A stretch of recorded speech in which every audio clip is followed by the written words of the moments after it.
Pangitain ng isang bulag na manghuhula ngayong 2024. Ang kakaibang kwento tungkol kay Baba Vanga, isang kilalang manghuhula mula sa Bulgaria. Isang babaeng bulag pero nakakakita ng hinaharap at siya ay itinuturing na modernong Nostradamus dahil sa kanyang mga prediksyon na tila hinulaan ang mga pangyayaring darating. Paano niya kaya ito nahulaan at ano ang iba't ibang hula ni Baba Vanga ngayong taong 2024? Yan ang ating aalamin.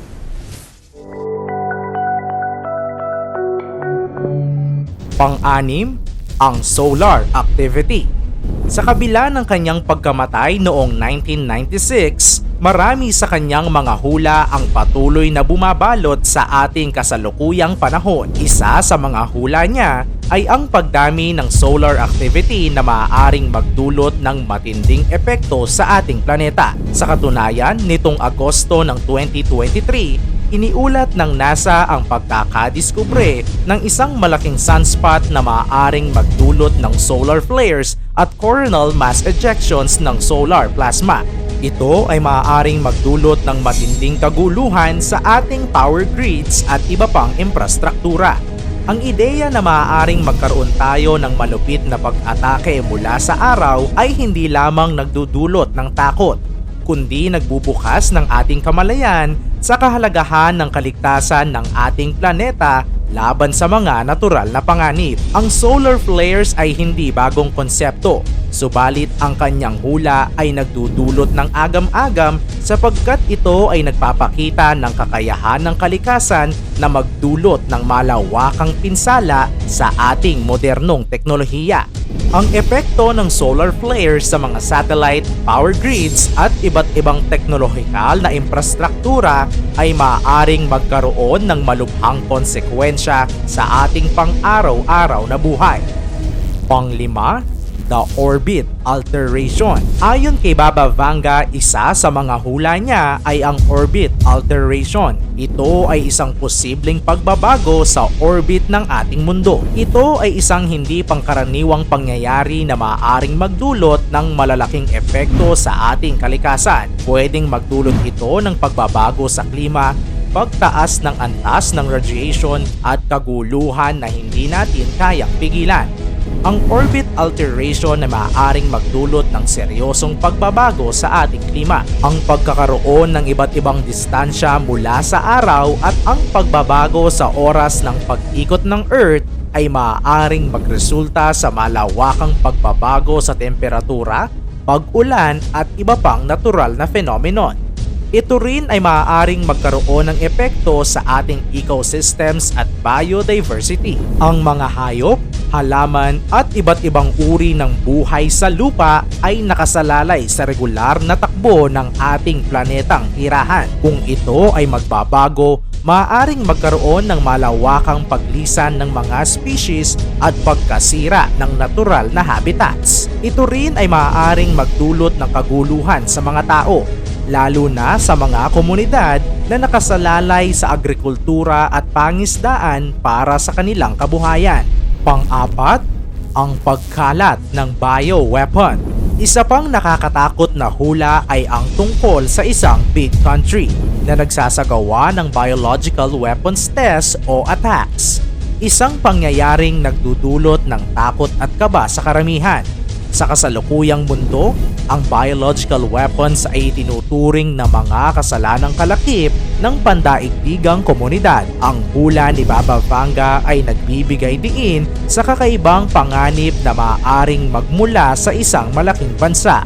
Ang pagsabog ng ganitong uri ng armas ay magdudulot ng hindi kapani-paniwala at malupit na epekto sa sangkatauhan. Sa kanyang mga salita, ito ay isang pangyayari na maaaring magbukas ng isang bagong kabanata ng takot at kaguluhan sa mundo. Pangatlo, ang pag-usad sa quantum computing. Sa hulang ito, tayo ay inilalagay sa harap ng isang tanong na labis na nakapagtataka. Ang quantum computing sa kanyang hula ay muling nagbubukas ng pintuan patungo sa isang bagong dimensyon ng kaalaman. Ito ay hindi lamang isang teknikal na pag-unlad, kundi isang pagyakap sa mga hindi inaasahang kaganapan na maaaring mangyari sa hinaharap. Ang quantum computing ay hindi lamang magdadala ng mas mabilis at mas epektibong paraan ng pagsusolve ng mga problema, kundi maaaring magdulot din ito ng malawakang pagbabago sa mga industriya tulad ng medisina, agham at teknolohiya. Ang pag-unlad nito ay nagdadala ng potensyal na baguhin ang ating konsepto tungkol sa kung ano ang maaaring gawin ng teknolohiya. Tila nasa punto na ng kasaysayan kung saan ito ay maaaring maging bahagi na ng ating pang-araw-araw na buhay. Ang quantum computing ay nagdadala ng pangako ng mga pag-usbong na hindi natin naiisip noon. Maaaring ito na ang magiging susi sa mga sagot ng mga suliraning kinasasadlakan natin ngayon. Pangalawa, ang pagdating ng mga designer humans. May isa pang hula na talaga namang nakakatakot. Ito ay ang advent ng designer humans.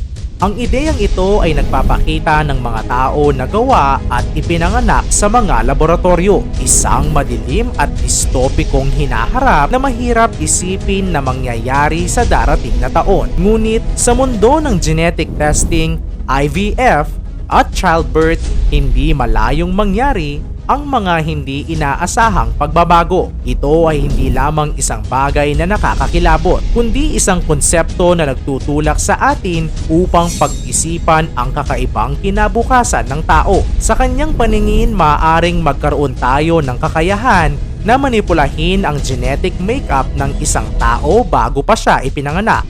Ito ay nagdudulot ng mga tanong tungkol sa moralidad, etika, at kung paano natin gagamitin ang teknolohiyang ito para sa kapakinabangan ng sangkatauhan.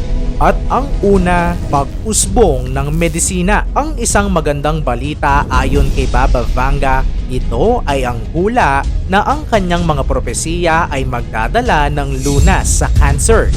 Kung ito man ay mangyayari ngayong 2024, ito ay isang malaking tagumpay para sa kalusugan ng tao. Ang kanyang pangarap para sa isang mundo na malaya sa sakit na ito ay nagbibigay pag-asa sa maraming tao na ngayon ay nakikipaglaban dito. Sa patuloy na pag-usbong ng medisina at pagsusulong ng mga medical research, hindi na ito isang pangarap na malayong mangyari. Ang dami ng mga pag-aaral at clinical trials na nagaganap sa buong mundo ay nagdadala ng ilaw sa dulo ng madilim na tunnel para sa mga taong may sakit na ito.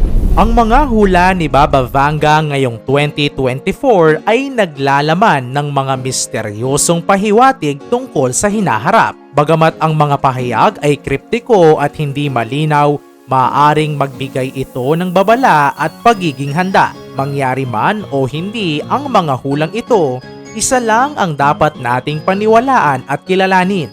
Ito ang nag-iisa nating kataas-taasang Diyos. Naniniwala ka ba sa mga hula ni Baba Vanga?